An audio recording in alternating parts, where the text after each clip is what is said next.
তুমি কি জানো 90% ট্রেডার প্রথম 1 মাসেই লস করে বসে।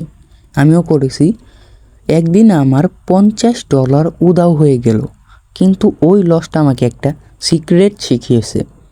আমি ভেবেছিলাম ট্রেডিং মানে ভাগ্য, লাল ক্যান্ডেল মানে সেল আর সবুজ ক্যান্ডেল মানে বাই।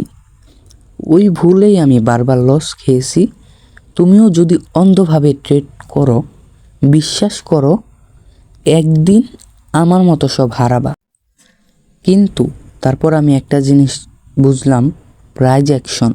ক্যান্ডেল কিভাবে সাপোর্ট থেকে রিজেক্ট করে, কিভাবে রেজিস্ট্যান্সে গিয়ে থামে, এই সিগন্যালগুলোই হলো আসল। একদিন সাপোর্ট থেকে একটা ক্যান্ডেল রিজেক্ট হলো, আমি বাই দিলাম আর দেখলাম মার্কেট একেবারে উপরে উঠে গেল।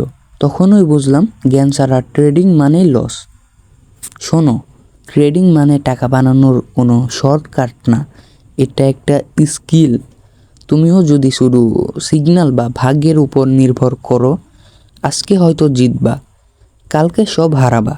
কিন্তু যদি প্রাইস অ্যাকশন শিখো, সাপোর্ট রেজিস্ট্যান্স বুঝো, তখনই তুমি নিজের লাইফ চেঞ্জ করতে পারবা।